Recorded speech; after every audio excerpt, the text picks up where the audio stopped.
오늘 주신 말씀 9절에 보게 되면 어느 것이 쉬울까? 이렇게 예수님이 질문합니다. 설교 제목은 예수님에게는 어느 것이 쉬울까입니다. 의술이 발달되어서 몸의 병들은 대부분 고쳐집니다. 그런데 마음의 병들은 고치기가 쉽지가 않습니다. 우리나라 불명예스러운 1위 중에 하나가 자살률입니다. 왜 자살할까? 마음이 아픈 거죠. 세상에서 가장 쉬운 것은 살아온 대로 사는 것입니다. 그럼 반대로 가장 힘든 것은 뭘까요? 익숙한 것을, 살아온 대로 살아온 것을 바꾸는 것이 힘이 듭니다. 저는 올해 들어와서 기도 제목이 있습니다. 말을 좀 적게 해야지. 근데 잘 안 되더라고요. 말하는 걸 좋아하기도 하고 또 목사로서 하는 일이 말하는 일이라서 말을 적게 해야지 기도를 하고 애를 씀에도 불구하고 쉽게 잘 안 바뀌는 것이 저의 모습입니다. 이 낯선 것은요, 몸에 좋다고 알고는 있음에도 불구하고 하기 싫어요. 반대로 익숙한 거, 몸과 마음에 정말 상처를 주고 병들게 함에도 불구하고 그거 자꾸 하고 싶어져요. 이게 습관, 익숙한 습관을 바꾸는 게 어렵다라는 말이죠. 이런 모습을 보면서 우리는 이미 내가 만들어서 탄탄하게 밟아놓은 거, 그게 익숙한 거죠. 그리고 남들이 나를 만들어서 탄탄하게 만들어둔 것, 그것대로 살아가려고 하는 것이 우리 인생이구나 하는 생각을 하게 됩니다. 만사를 나 중심적으로 돌리고 나를 합리화시키기 때문에 하나님의 말씀, 내 자신의 삶과 너무 달라서 그 말씀에 따라 살아가기가 힘이 듭니다. 그래서 에스겔 선지자는 에스겔서 36장 26절에 이렇게 말합니다. 같이 한번 읽어볼까요? 시작. 또 새 영을 너희 속에 두고 새 마음을 너희에게 주되 너희 육신에서 굳은 마음을 제거하고 부드러운 마음을 줄 것이며 아멘. 저는 이렇게 기도하기를 원하고 기도해요. 성령 하나님, 저의 굳은 마음을 제거하여 주시고 부드러운 마음을 주옵소서. 새 마음이 뭘까요? 부드러운 마음입니다. 마음이 굳어 있다라는 것 인정하십니까? 저도 굳어 있어요. 말 많이 하는 거 이게 굳어 있어요. 잘 안 바뀌어요. 6개월 시한부 판정을 받은 아버지에게 의사 아들 하나가 있었습니다. 아들이 자라면서 아버지한테 혼만 나서 한 번도 인정받지 못해 아버지 생각만 하면은 몸이 굳어졌어요. 그런데 6개월밖에 살지 못한 아버지를 영원히 보지 못할 것 같아서 용기를 내어 아버지를 찾아갔습니다. 그리고 난 아버지한테 이렇게 말합니다. 아버지는 저를 한 번도 인정해 주지 않아서 세상이 두려웠습니다. 하나님을 믿은 뒤 아버지를 사랑할 수 있도록 기도하였습니다. 기도 중에 우리 아버지도 어릴 적에 부모로부터 정말 상처를 받았다는 것을 깨달아 알아서 아버지를 용서할 수 있게 되었습니다. 그리고는 아버지 사랑합니다. 아버지 사랑 받아보지 못했지만 하나님 아버지 사랑 받고서 자기에게 마음을 굳게 만들었던 아버지를 사랑한다고 말해 드렸습니다. 아들의 느닷없는 행동에 아버지는 아들이 안으려 하니까 몸이 자꾸 뻣뻣해지고 뒤로 젖혔습니다. 그러나 아들은 아버지 병문안 할 때마다 한 달 내내 아버지를 안아드리면서 이렇게 말했습니다. 아버지, 저를 꼭 껴안아 주세요. 좀 더 힘있게 껴안아 주세요. 어린애처럼 아버지에게 그렇게 애원을 했습니다. 한 달이 지난 뒤였습니다. 드디어 아버지가 아들을 껴안았습니다. 정말 둘 마음이 시리아 같았는데 마음이 따뜻해지면서 아버지가 아들이 소중하게 보였습니다. 이제서야 아버지가 아들에게 말합니다. 얘야, 내가 널 사랑하는데 바보같이 한 번도 사랑한다라고 말해주지 못했구나.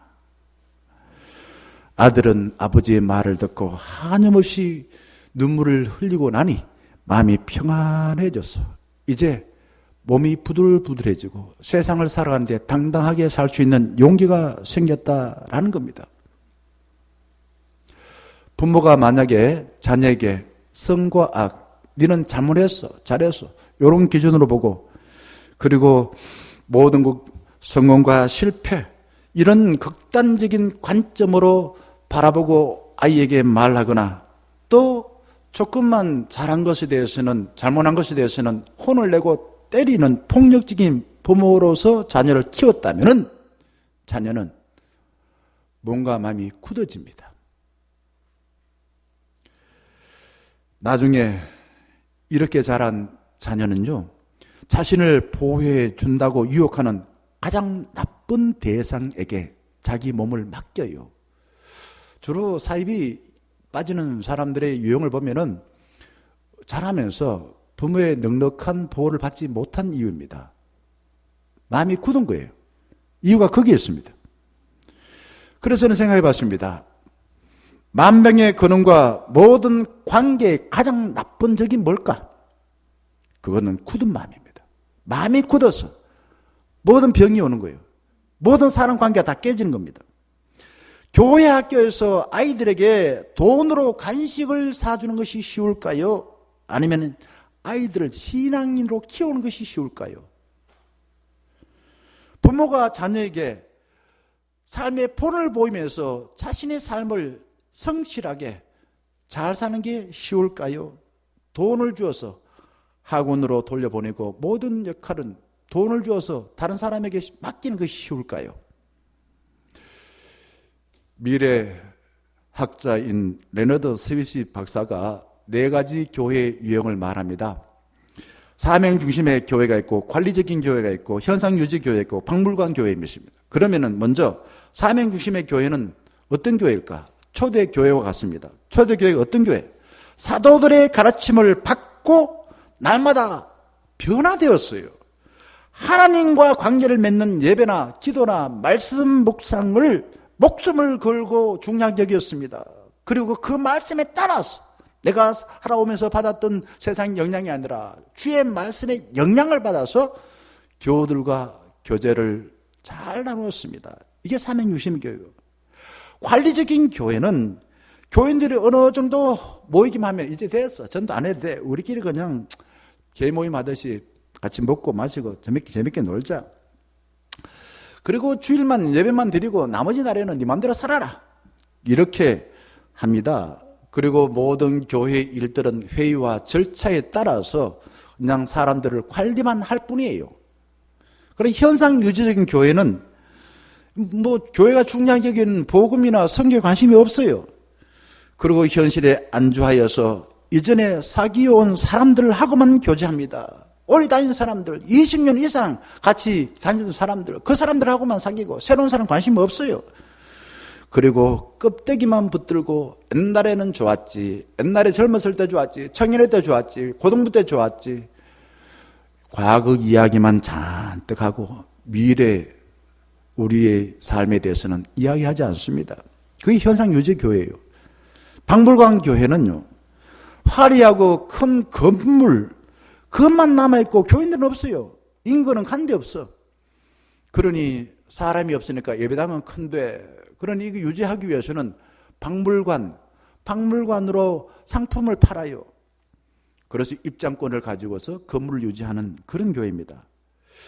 결국 이렇게 되는 교회는 모이기를 싫어하고 주의 일에 헌신하지 않으면 저절로 박물관 교회가 되어지는 것입니다. 저는 이 레너드 스위스의 그 목사분이 이 4가지 유형의 교회를 말할 때에 이 교회 첫 번째 교회 돼야 되는데, 사명적인 교회가 돼야 되는데 이게 나머지 이 세 가지 이런 교회는 되면 안 되는데 생각해 봤습니다. 우리 교회 10년 뒤, 20년 뒤 어떤 교회가 될까? 목사로서 마음이 무거웠습니다. 모이기를 싫어하고 큰 건물만 자랑하고 프로그램만 활발하면요, 박물관 같은 교회가 될 가능성이 많습니다. 그래서 저는 올해 들어오면서 사역자 중심으로 먼저 우리 일꾼들이 훈련을 받아야 되구나. 말씀을 통해서, 정말 기도를 통해서 훈련 받아야 되구나. 하나님과 교제하여서 성도와 이웃과 관계가 역동적으로 바뀌게 되면은 모이기를 힘쓸 수밖에 없어. 그리고 말씀을 나누고 기도하고 선교하고 열심히 주일에 헌신하는 교회가 될 거야. 그러면 박물관 교회가 아니라 역동적인 교회가 될 거야. 부흥하는 교회가 될 거야. 나는 확신이 생겨서 원래 남다른 시작을 해봤습니다. 1절 말씀 보게 되면은 예수님이 다시 가버나움에 베드로의 집에서 말씀을 가르치고 있습니다. 여기에 다시라는 말이 나와요. 다시 가버나움에 들어간다라는 말을 한 이유가 어디 있을까? 이거는 이제 마가복음 1장 앞부분의 내용을 보면 알아요. 어떤 일이 있었는가? 예수님이 나병 환자를 고치고 난 뒤에 예수님이 더러워졌습니다. 더러워지면은 다른 사람 만날 수가 없어요. 한적한 곳에 물러나가지고 한참 동안 그래 집 가지고 있었습니다. 그리고 다시 위로의 마을 가버나움에서 하나님 나라의 복음을 전하러 왔다라는 뜻인 것입니다. 예수님이 하나님 나라 복음을 전할 때 어김없이 그런데 부딪히는 사람이 있어, 갈등하는 사람이 있어서 당시 종교 지도자들과 갈등을 했어요. 그런데 많은 사람들이요, 예수님이 가는 곳곳마다 어떻게 알고서 그렇게 사람들이 찾아와가지고 예수님이 계신 그 집 문 앞까지 꽉꽉 들어찼다 이 말입니다. 그때 어떤 사람이 등장합니까? 몸이 굳은 사람. 성경에서는 중풍병 이렇게 말합니다. 그런데 다른 많은 성경을 보게 되면은 중풍병이라보다도 몸이 굳었다 이렇게 표현하고 있어요. 그런데 이 사람이 스스로 못 오니까 4명의 친구들에게 들려서 예수님에게 은혜 받아서 회복되길 바라여 나왔습니다. 한번 생각해 봤습니다. 이 사람 왜 몸이 굳었을까? 그러면 이 몸이 굳은 사람은 도대체 누구를 상징하고 있을까? 성경에서는 딱히 말하진 않지만은 말씀을 읽고 또 읽고 전체 성경 말씀을 통해서 제가 나름대로 생각해 봤어요. 아하, 이 지금 가버나움의 마을의 사람들은 로마가 전쟁하는 데 필요한 돈을 세금으로 내기 위해서 날마다 세금 많이 뜯겼구나. 그래서 그냥 허리가 휘어질 정도로 힘들었고 있구나. 그들은 하루 세 끼 먹을 것 생각하지도 못했습니다. 뼈 빠지게 일하여 로마에게 세금 내느라고 너무너무 힘들었어요. 그리고 그들은 지켜야 될 법들이 많았습니다. 613개의 율법, 안식일법 39개. 이거 어기면은 죄인 되어요. 죄인 안 되기 위해서 밤에 잠도 잘 못 잤을 거예요. 긴장을 놓치지를 못했습니다. 로마의 위협과 거물처럼 촘촘하게 율법에 각성되어서 자다가도 벌떡 일어나 욕하지 마세요, 때리지 마세요 헛소리를 늘 했을 겁니다. 그러니 그렇게 외부의 억압에 의하여서 그들의 몸과 마음이 굳었지 않았을까 하는 생각을 합니다. 그렇습니다. 이 몸이 굳은 것은 다름 아니라 한 사람만이 아닌 그 당대에 가든 억압과 율법으로 경직된 이스라엘 백성들을 상징한다 라는 것입니다. 저는 목회를 하면서 이런 경험을 해보았습니다. 주일을 앞둔 토요일이 되면 잠이 오지 않고요, 온몸에 땀이 나고 얼굴이 점점점 검게 변해갔습니다. 요즘 이제 우리 가족을 만나면 김 목사 얼굴 좋아졌다 이런 이야기 해요. 감사합니다. 저 얼굴 좋아지게 해주셔서. 제가 그때에 그런 경험을 하고서는 이러다가 사람이 죽는구나 하는 생각을 해봤습니다. 그렇지 않습니까? 누가 욕하고 때리고 위협한 일이 자주 생기게 되면요, 그것이 밤에 되어서도 잠을 못 자게 만듭니다. 사람이 없는데도 막 누가 때리는 것 같아. 날 욕하는 것 같아. 그러면 잠을 자지 못하고 자꾸 생각에 깨어있으면 몸과 마음이 어떻게 됩니까? 부드러워집니까? 점점 굳어지는 것이죠. 몸이 굳은 친구를 데리고 온 4명 그 친구들은 인산인해로 인해서 예수님 앞으로 나아갈 수가 없었습니다. 그때 4명의 친구는 어떻게 합니까? 어떻게 했습니까? 여기서 우리가 큰 교훈이 있습니다. 큰 깨달음이 있습니다. 거기서 포기하지 않고 굳은 친구를 그게 뭡니까? 침상이라는 게 뭐 그냥 침대 이런 차원이 아니라 뭐 보자기보다 조금 더 두껍고 그런 거겠죠. 거기다 들고서 어디로 올라갑니까? 옥상으로 올라갑니다. 그리고는 흙으로 만든 지붕 뚫습니다. 그리고는 몸이 굳은 친구를 예수님 계신 그곳으로 달아내립니다. 5절 말씀 보게 되면 이렇게 말해요. 예수님은 그들의 믿음을 보시고, 이 말이 좀 이상하지 않습니까? 우리는 그들의 믿음, 누구 믿음입니까, 여기에? 친구들의 믿음? 다른 사람 믿음? 구원받는데 다른 사람 믿음으로 구원받습니까? 예수님은 친구 4명의 믿음을 보시고 죄를 용서해주고 고쳐주셨습니다. 그러면 우리가 이렇게 생각해 볼 수 있어요. 이 4명의 친구는 어떤 믿음을 가졌을까? 예수님 앞에 나아갈 수 없는 현실 앞에 4명의 친구들은 갈등을 했을 것입니다. 이 지금 현재 골치 아픈 친구, 몸이 굳은 친구, 이 친구 말이야, 위에서 할 만큼 다 했어요. 다 했습니다. 예수님 앞으로 데리고 나올 때 얼마나 고생했겠습니까? 그런데 더 이상 못 나가. 왜? 사람들이 너무 많아서 인산인해로 인해서 못 나가. 아하, 이거 하나님 뜻인 모양이다. 이것을 우리 포기하자. 그렇게 포기하지 않았습니다. 지붕 위로 올라가서 지붕을 어떻게 했습니까? 뚫었습니다. 지붕을 뚫으면 욕을 먹을 수가 있어요. 그리고 다시 메우는데 비용이 많이 들 것입니다. 그 비용 생각하지 않았습니다. 4명의 친구들은 예수님이 몸이 굳은 우리의 친구의 영혼 고쳐주실 거야. 반드시 고쳐주실 거야. 확신을 가졌던 것입니다. 그게 믿음인 것입니다. 그리고 용복을 각오를 했습니다. 그리고는 김을 파손하여서 드는 그 비용 우리가 감당하지 뭐. 또 다시 고쳐주는데 수고할 거야. 내가 고생하지 뭐. 이런 고생을 기꺼이 감당하기를 원했습니다. 우리가 교회를 나올 때는 뭐 바로 복음을 알고 예수가 좋아서 교회 나오는 경우보다는 내가 아는 친구들 중에서 교회 다니는 친구가 있는데 보니까 그 사람 혼자 살 때 참 외롭고 힘들었는데 좋은 친구 대신 예수 믿고 나니까 저렇게 밝아지고 저렇게 잘 살아가네. 나도 한번 가보자.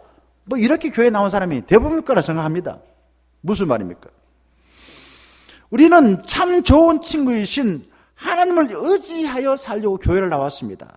그러면 어떻게 해야 됩니까? 이미 교회 다니는 사람이 있어요. 이미 구원받는 사람들은 그 외로워서 하나님을 의지하여 살려고 하는 사람들, 그들이 구원받을 때까지는 환대해 줘야 돼요. 4명의 친구들이 한 명의 이 중풍병자 친구를 돌보듯이 환대해 줘야 돼요. 그리고 그의 필요를 세심하게 살펴서 돌봐주고 친절을 베풀어야 됩니다. 저에게는 2 동생이 있습니다. 여동생은 저보다 나이 1살 어려요. 그런데 남동생은 여동생과 나이가 5살 차이입니다. 근데 이 동생이 남동생을 어릴 적에 업어주었대요. 저는 뭐 잘 모르겠는데 업어줘요. 지금 여동생이 저하고 친할까요? 남동생하고 친할까요? 남동생하고 친합니다. 저희 재수 씨가 그래요. 자기 신랑이, 우리 동생이 자기 부인보다 어떨 때는 자기 누나하고 뭐 시시콜콜한 이야기 하는데 이유가 뭡니까? 그렇게 친한 비결이 어디 있습니까? 어릴 적에 업어주었다는 거예요. 업어주었다. 교회에서 세상에서 먹고 살기 위해 배운 각자 도생의 삶을 배우면은 예수 그리스도를 본받는 것이 아니라 세상을 본받아 살아가는 우리 삶이 될 것입니다. 히브리서 10장 24절과 25절 말씀 보게 되면 부흥하는 교회의 비결을 말하고 있습니다. 이렇게 말하고 있어요. 같이 한번 읽어보겠습니다. 시작. 서로 돌아보아 사랑과 선행을 격려하며 모의를 패하는 어떤 사람의 습관과 같이 하지 말고 오직 구원하여 그날이 가까움을 볼수록 더욱 그리하자. 아멘. 어떻게 하자고요? 이렇게 하지 말고 어떻게 하자고 합니까? 모이기를 피하는 사람. 교회 안 오면 좋겠어. 교회 예배 안 드리면 좋겠어. 그런데 우리 코로나 때처럼 말이야. 교회 안 드리고 그냥 집에서 편안하게 들어누워가지고 그냥 유튜브로 가지고 예배 드리면 좋겠어. 예배 뭐 드린지 안 드린지 모르고 막. 그런 마음이 안 계시죠? 그러면 부흥 안 한다 이죠. 그렇게 하면은 박물관 교회 된다는 거죠. 모이기를 힘쓰는 사람이 되자. 그리고 서로 돌아보아 성과 사랑을 행하고 격려하자. 이렇게 말하고 있습니다. 초대교회는요, 예수님이 성천하신 뒤에 예수님의 마음으로 하나님을 사랑했을 뿐만 아니라 그 사랑을 통하여서 성도들을 정말 성심성의껏 살폈습니다. 돌봐주었습니다. 그래서 부흥했대요. 사도행전 2장 46절과 47절 다시 한번 보겠습니다. 같이 한번 읽어볼까요? 시작. 날마다 마음을 같이하여 성전에 모이기를 힘쓰고 집에서 떡을 떼며 기쁨과 순전한 마음으로 음식을 먹고 하나님을 찬미하며 또 온 백성에게 충성받으니 주께서 구원받는 사람을 날마다 더하게 하시니라. 아멘. 이 사람들 성전에 뭐 하기를 힘썼다고요? 모이기를 힘썼다 이거죠. 모이기를 힘썼다. 모여가지고 뭐 합니까? 자, 떡을 떼고, 자, 기쁨과 순전한 마음으로 음식을 먹고, 또 하나님을 찬미하고, 또한 모든 백성들이 그러니까 칭송 들었어요. 아, 저 청년교 다니는 사람들이 다르네. 저렇게 힘들게 살아가는데 불구하고 어찌 저 사람들은 저렇게 밝게 살아가나. 그러니 교회 가보자. 나도 저 사람 믿는 교회, 청년교회랑 가보자. 이랬다는 거죠. 예수님을 믿는다면서 자기 자신에게만 관심 갖고 혼자 살 국리만을 하면서 늘 걱정해. 무엇을 먹을까? 무엇을 입을까? 그런다면은 이거는 예수님이 말씀하시고 살아간 삶보다도 자기가 경험하고 다른 사람이 살아가는 삶을 더 중요하게 여기는 거예요. 따져보면은 자기의 생각에 빠져 살아가. 자기 자신을 숭배하는 그런 삶을 살아가는 그런 모습이다 이거죠. 믿음의 사람은 그렇게 해서는 안 됩니다. 가나의 혼인잔치집에 마리아처럼 포도주가 떨어진 것을 살펴서 일이 되도록 만들어는 성실한 마음을 가지고 살아가야만 됩니다. 저는 마리아가 가나 혼인잔치집에 물이 비어나 포도주 만드는데 아주 중요한 역할을 했답니다. 그런 사람이 있어서 기적이 일어났어요. 우리 교회도 마리아와 같이 그렇게 세심하게 다른 사람 마음을 살피는 사람이 많으면 좋겠다. 이미 있습니다만은 더 많으면 좋겠습니다. 교회의 머리신 예수님 본받아서 굳은 사람에게도 우리는 긍휼히 여겨 때로는 먹여주고 때로는 내가 손해보여주고 그들이 예수에게 나올 수 있도록 힘쓰는 교회가 되어야 됩니다. 지난 주일에도 제가 그런 이야기를 들었을 때에 감동되었습니다. 뭐 교회를 잘 안 나오는 사람 연락하고 찾아가고 같이 놀아주고 뭐 그런 거죠. 그때 박물관 교회가 아니라 부흥하는 교회가 된다 이거죠. 인공지능 시대에 있어서는요, 내가 아는 지식, 저는 그걸 정보라 생각합니다. 이거를 자랑하는 것이 크게 의미가 없는 것 같아. 그래서 업장했단 말인가? 옛날에 그래요. 대학 나왔다. 그 사람 인격 훌륭하네. 그런데 막상 살아보니까 꼭 그렇지만 않아. 안 그런 사람들도 많아. 못 배운 사람들도 인격 훌륭한 사람 많아. 저는 그래서 합니다. 내가 뭐 많이 배웠다. 그래서 어떻게 하겠단 말이냐? 나는 뭐 인물 잘생겼다. 그래서 어떻게 하겠단 말이냐? 다른 사람들한테 의시되라고 뭐 그렇게 인물 좋은 거 주셨겠나? 저는 그렇게 생각하지 않습니다. 지금처럼 필요한 정보는 얼마든지 구할 수 있고 지식의 평준화가 된 세상에서는 진짜 사람에게 필요한 것은 내가 먹고 살기에 필요한 지식이 아니라 타인들의 아픔과 기쁨에 공감하고 함께 위로하고 격려하는 그런 마음을 가진 사람이 필요한 것입니다. 이 시대에 필요한 사람은 예수 그리스도를 본받고 마리아와 같고 정말 주님이 우리에게 말씀하신 것처럼 굳은 마음을 부드럽게 하는 데 애쓴 4명의 친구와 같은 마음을 가진 사람이 필요하다라는 것입니다. 예수님은 친구의 영혼을 사랑하고 예수님의 능력을 신뢰하여 필사적인 노력을 보인 4명의 친구의 마음을 보시고서 그 몸이 굳은 사람에게 이렇게 말합니다. 뭐라고 말하냐면요, 이렇게 말해요. 작은 자야, 내 죄사함을 받았느니라. 여기서 작은 자가 어떤 의미입니까? 나이가 어린 사람입니까? 키가 작은 자입니까? 아닙니다. 작은 자는 누구의 도움도 받지 못한 불쌍한 사람인 것입니다. 예수님은 왜 몸이 굳은 사람의 그 사람의 몸의 병부터 고쳐주지 아니하시고 그들의 죄가 용서받았다 라고 말씀하셨을까요?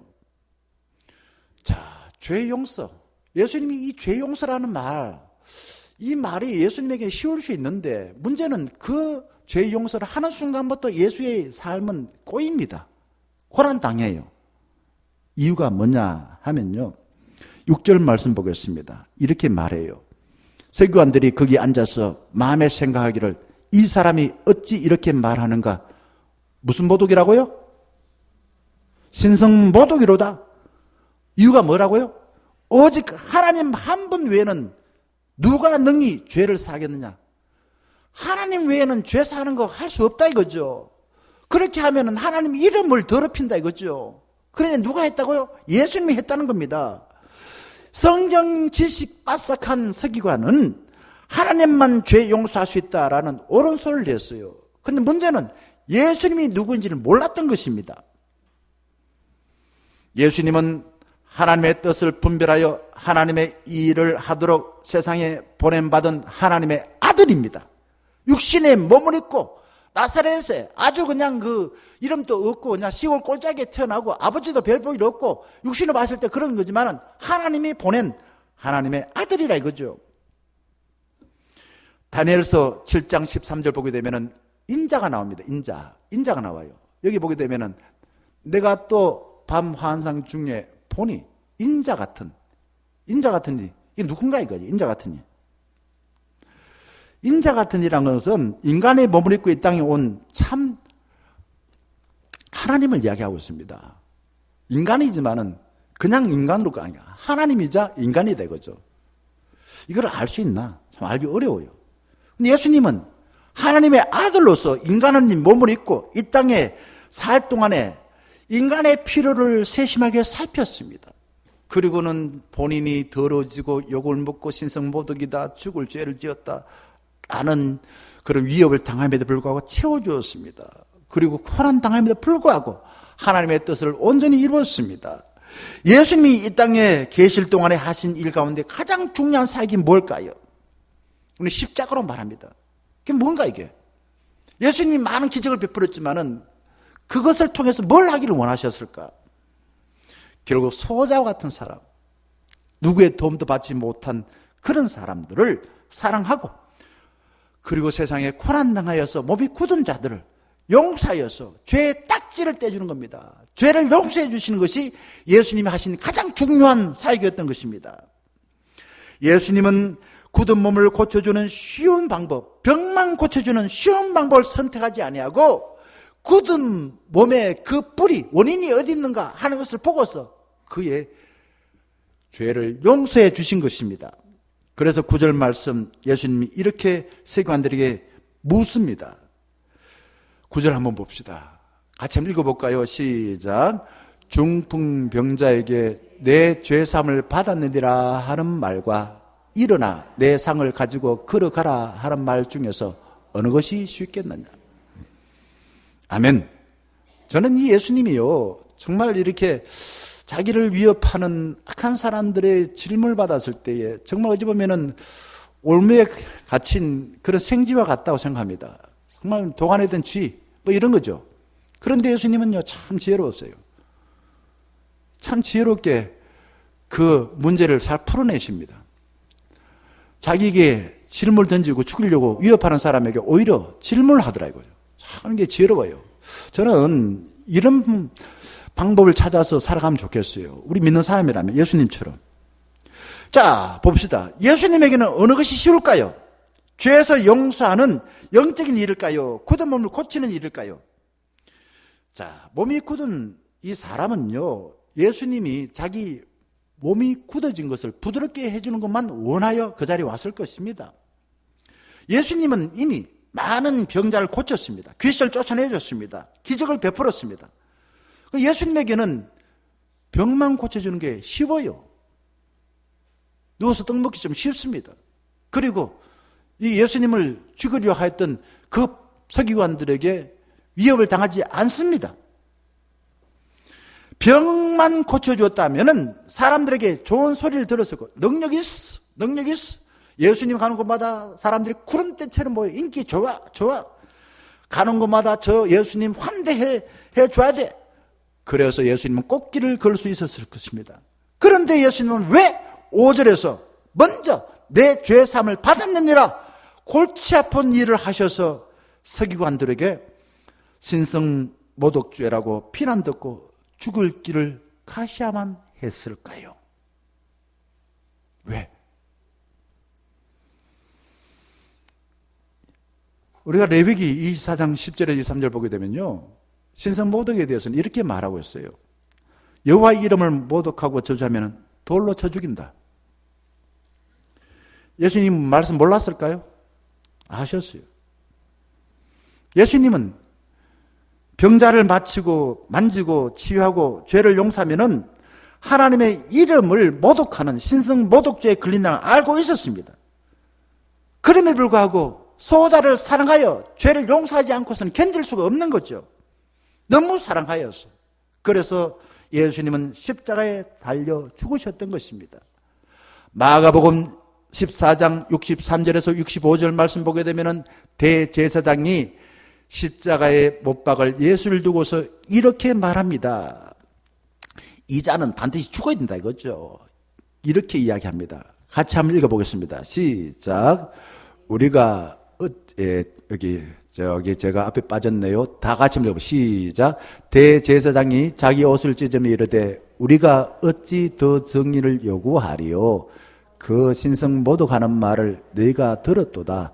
너희는 어떻게 생각하느냐 하니 그들이 다 예수를 사형에 해당된 자로 정죄하고 어떤 사람은 그에게 침을 뱉으며 그의 얼굴을 가리고 주먹으로 치며 이르되 선지자 노릇을 하라 하고 하인들은 손바닥으로 치더라. 아멘. 예수님에게 이런 짓을 했다 이거죠. 왜 이렇게 예수님이 고난당하시고 모욕당하시고 왜 이런 일을 당했습니까? 몸이 굳은 자, 죄 용서해 주어서 그렇습니다. 하나님의 아들로서 인간의 몸을 입고 이 땅에 오신 예수님은 그 어떤 위협이 따르더라도 우리를 너무나 사랑하여 우리의 죄를 용서하여 하나님의 뜻을 이루신 것입니다. 예수님은 단지 굳은 몸만 고치는 쉬운 길을 선택하여 왕처럼 대접받는 길을 가지 아니하시고 죄를 용서하고 굳은 마음을 부드럽게 하는 하나님의 일에 목숨을 내놓았던 것입니다. 예수님은 자신을 위협하는 서기관에게 단호하게 말합니다. 나는 하나님이 사랑하는 사람을 두려움으로 위협하는 굳게 만드는 모든 우상과 싸운다. 내 목숨을 바쳐서 사람들을 굳게 만드는 모든 우상, 모든 인연과 싸운다 라고 말했던 것입니다. 예수님은 사람을 율법의 틀 안에 가두고 위협하여 몸과 마음을 굳게 만드는 미련한 짓을 당장 멈추시오. 그러다가 얻어맞고 그러다가 십자가에 못이 박혀 창에 허리가 찔려 죽으셨던 것입니다. 예수님은 누구의 도움도 받지 못하는 자를 사랑하는데 한눈 팔려서 죽음 보지 못했어요. 한눈 팔려 죽음이 있는지 보지도 못했던 것입니다. 그래서 11절 말씀, 예수님은 몸이 굳은 사람에게 말합니다. 내가 너에게 이르노니 일어나 내 상을 가지고 집으로 가라. 예수님은 몸이 굳은 사람에게 이렇게 축복하십니다. 지금까지 자네가 의지하여서 꼼짝하지 못하게 만든 낡은 침대, 저 세상의 잣대를 내 옆구리에 차고서 세상을 향해 힘차게 걸어가라. 그리고 하나님이 만들어주신 소중한 인생 당당하게 살라. 예수님은 죄에서 구원받아 영혼이 회복되면 육신까지 고침받는다라는 것을 가르쳐 주셨습니다. 무슨 말입니까? 전인적인 구원을 가르쳐 주었다라는 겁니다. 예수님을 만나 몸이 굳은 사람은요, 지금까지 살면서 높은 사람들이 오만 구박을 하고 위협하여, 그래서 하찮은 것을 보고서 그거 의지해야지, 나를 그냥 힘들게 해 만드는 그러한 우상과 같은 나쁜 것들을 의지하고 살아왔습니다. 그리고는 작은 소리에도 깜짝 놀라서 신경 쇠하게 걸리는 그런 삶을 살아왔습니다. 늘 사람들의 눈치를 보고서 살피고 사람들의 입맛에 맞는 삶을 살려고 애를 써왔습니다. 하지만은 이제는 자기를 굳게 만들었던 그 모든 흔적을 다 훌훌 던져버렸습니다. 이제 세상을 살면서 또 그렇게 만들 것들, 이제 십자가만 바라보고서 하나님의 은혜에 기뻐하며 감사하며 존경하게 살아야지 라고 다짐했을 것입니다. 몸이 굳은 사람이 죄를 용서받고 부활하신 예수님처럼 이제 벌떡 일어나서 걸어갔습니다. 이 모습을 보고 설교한 또 모든 사람들이 깜짝 놀라 하나님께 영광을 돌렸습니다. 사랑하는 충녀가족 여러분, 세상은 늘 우리를 두려움에 빠뜨리게 만들고 우리 몸과 마음을 굳게 만듭니다. 사람들의 시선, 사람들의 칭찬과 비난 민감하게 되면은 내가 실패한 사람이 되어서 가장 나쁜 것을 의지하는 굳은 사람이 될 수밖에 없습니다. 굳은 우리를 고쳐주시려고 죽음도 상관하지 아니하시고 다가오시는 주님의 품에 꼭 안기시어서 이제 벌떡 일어나 어깨를 쭉 펴고 당당하게 세상을 살아가시기를 주의 이름으로 간절히 축원합니다. 함께 찬양하겠습니다.